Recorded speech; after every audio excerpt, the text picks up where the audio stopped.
우리 오늘 날마다 성경 창세기 16장 1절로 4절까지의 말씀 보도록 합니다. 창세기 16장 1절로 4절 말씀. 우리 같은 마음으로 창세기 16장 1절부터 4절까지 함께 봉독토록 합니다. 아브라함의 아내 사레는 출산하지 못하였고 그에게 한 여종이 있으니 애굽 사람이요 이름은 하갈이라. 사레가 아브라함에게 이르되 여호와께서 내 출산을 허락하지 아니하였으니 원하건대 내 여종에게 들어가라. 내가 혹 그로 말미암아 자녀를 얻을까 하노라 하매 아브라함이 사레의 말을 들으니라. 아브라함의 아내 사레가 그 여종 애굽 사람 하갈을 데려다가 그 남편 아브라함에게 첩으로 준 때는 아브라함이 가나안 땅에 거주한 지 10년 후였더라.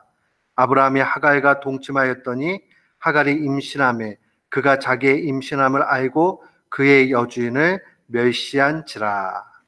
아멘. 오늘 우리가 창세기 16장을 바라봅니다. 창세기 16장의 내용을 보면 크게 두 가지의 내용으로 기록되어져 있습니다.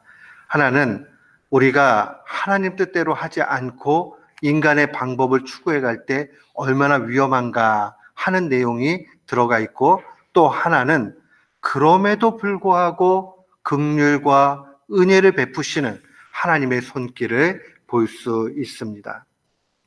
우리가 하나님의 약속의 말씀보다 인간적인 방법, 인간적인 상식을 우선하게 되면 거기에서 그만 넘어지고 맙니다. 오늘 믿음의 정말 그 조상이라고 얘기하고 아비라고 얘기하고 그런 믿음으로 살았던 아브라함의 상황들을 바라보면서도 이 사탄의 유혹 가운데 얼마나 잘 넘어지는가 하는 것을 고스란히 볼 수 있습니다. 앞선 창세기 15장 말씀에 보면 이 아브라함이 자기의 형편을 살펴볼 때에 하나님이 아들 주신다고 약속했지만 주시지 않으니 그가 2절 말씀에 15장 2절에 보니 아브라함이 이르되 주 여호와여 무엇을 내게 주시려 하나이까? 나는 자식이 없사오니 나의 상속자는 이 다메섹 사람 엘리에셀이다 라고 고백을 합니다. 결국 이게 하나님께서 주신다는 게 이렇게 주시는 게 아니겠구나. 그냥 다메섹 사람 엘리에셀 통해서 하나님이 나의 상속자 삼으시려는가 보다 하고 인간적인 생각을 해요. 그러니까 하나님께서 그 말씀에 대해서 4절에 보니까 15장 4절에 여호와의 말씀이 그에게 임하여 이르시되 그 사람이 내 상속자가 아니라 네 몸에서 날 자가 네 상속자가 되리라 라고 말씀하십니다. 하나님이 다시 한번 인간적인 방법, 그 다음에 더 편하게 생각할 수 있는 것, 상식, 이거를 갖다 버리라고 아브라함에게 요구합니다. 사랑하는 성도 여러분, 신앙이라는 게 언제나 상식을 초월한 것만은 아닙니다. 상식 가운데 있는 것도 분명히 많이 있습니다. 그러나 하나님께서 약속하신 것, 확실하게 약속하신 것은 분명히 상식을 초월합니다. 그러하기 때문에 우리는 그 약속의 말씀에 대해서 언제나 갈망하고 소망하고 믿고 흔들리지 않는 믿음 가운데 나아가야 합니다. 이 15장 말씀에 보면 이제 5절 말씀에 그를 이끌고 밖으로 나가 이르시되 하늘을 우러러 무별을 셀 수 있나 보라. 또 그에게 이르시되 네 자손이 이와 같으리라 라고 말씀을 합니다. 그랬더니 6절에 아브라함이 여호와를 믿으니 여호와께서 이를 그의 의로 여기셨다라고 증거합니다. 아브라함의 믿음이 분명히 하나님 정말 그렇게 하신다라고 확신하고 믿었어요. 의심이 없었어요. 그래서 하나님이 그것을 의로 여기셨어요. 그런데 문제는 뭐냐 하면 16장에 와서 보니까 그 믿음이 또 흔들려 버리고 마는 것을 보게 됩니다. 사랑하는 성도 여러분, 사탄이 참 교활합니다. 이 믿음의 아비가 되는 아브라함의 그 믿음을 흔들어 버리죠. 분명히 하나님께서 그 몸을 통해서 주신다라고 얘기하니까 16장에 와서 2절에 보니까 사레가 아브라함에게 이르되 여호와께서 내 출산을 허락지 않으시니 원하건대 내 종에게 들어가라고 얘기합니다. 그랬더니 이 말에 대해서 하반절 말씀에 혹 그로 말미암아 자녀를 얻을까 하노라 하매 아브라함이 사레의 말을 들으니라. 이게 우리가 조심해야 되는 부분입니다. 하나님의 약속의 말씀, 그것이 빨리 이루어지지 않으면 저 멀리 있는 것 같이 느껴져요. 그러면 자꾸 조급해져요. 그러면 인간적인 방법을 사용하게 되고 그러다 보면 사람 말을 듣게 된다는 사실입니다. 사랑하는 성도 여러분, 결국 사람 말을 듣게 되니 하나님 앞에 좋은 결과를 얻지 못하는 것은 당연합니다.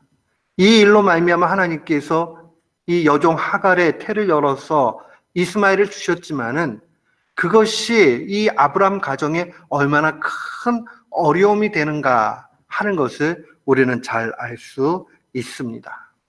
사랑하는 성도 여러분, 우리가 마음으로 믿고 입으로 고백하고 하는 이 믿음의 차원과 더불어서 완전한 믿음은 그 실천에 있어서도 열매를 맺어야 됩니다. 우리가 하나님 믿었다, 나는 하나님을 신뢰해, 그렇게 해놓고 방법은 내 방법을 쓰고 하나님의 때를 인정하지 못하고 내 때로 바꾸려고 하고 이렇게 하다 보면 결국은 큰 어려움에 빠진다는 겁니다. 사랑하는 성도 여러분, 우리 모두는 하나님의 때와 하나님의 방법을 구별할 줄 아는 그런 귀한 지혜의 사람이 되시기를 주의 이름으로 축원합니다. 아멘. 그 지혜가 필요해요. 결국 하나님께서 이 가정에 이스마엘 줬어요. 그런데 문제는 이 여종 하갈이 이 자기 주인을 갖다가 업신여기기 시작하는데 문제가 생깁니다. 그러고 나니 아이를 갖지 못한 이 사례가 얼마나 마음에 분노가 있게 됐겠습니까? 그러고 나니까는 이제 학대하게 되고 내어 쫓는 일들이 그 다음에 나타나게 됩니다. 결국 이 하갈은 사라에게 미움을 받아서 내어 쫓김을 당하게 되지요. 그런데 이러한 상황에도 불구하고 하나님께서 이 하갈을 돌봐주신다는 사실을 우리 한번 다시 생각해 봐야 됩니다. 11절 말씀에 보니까 여호와의 사자가 또 그에게 이르되 네가 임신하였은즉 아들을 낳으리니 그 이름을 이스마엘이라 하라. 이는 여호와께서 네 고통을 들으셨음이니라 라고 증거합니다. 이스마엘. 근데 이 이스마엘이라는 말이 하나님이 들으셨다 하는 이 말인데 한 번 들으신 게 아니에요. 계속 듣고 계신 것을 표현하는 말입니다. 이 애굽 여종, 비천하고 하나님 앞에 택감받지 못한 그러한 여인같이 보이는데 하나님이 이 여인을 향해서도 은혜와 긍휼을 베풀어 주시는 것을 보게 됩니다. 13절 말씀으로 와 보십시오. 하갈이 자기에게 이르신 여호와의 이름을 나를 살리시는 하나님이라 하였으니 이는 내가 어떻게 여기서 나를 살피시는 하나님을 배웠는고 함이로라 라고 그렇게 이야기를 합니다. 결국 그 광야길에 내어 쫓긴 바 되는 신세가 되었지만은 그 가운데서 하나님의 긍휼과 은혜를 얻게 되는 것을 보게 됩니다. 사랑하는 성도 여러분, 하나님은 긍휼과 은혜를 베푸십니다. 그 상황이 어떠한 상황에 놓여진 간에 하나님께서 계속적으로 베푸시는 은혜가 있다 하는 것을 우리는 기억해야 됩니다. 결국 이 여인을 돌보는 일들이 하나님께서 이 아브라함 가정을 다시금 회복시키시는 일이 되었다는 것을 보게 될 때에 우리는 인간의 실패에도 불구하고 하나님께서 긍휼과 사랑으로 돌보신다는 것을 분명히 믿어야 됩니다. 우리 살다 보면 하나님 뜻대로 살아야지, 하나님 방법대로 해야지 해놓고도 또 실패하고 넘어질 때 있어요.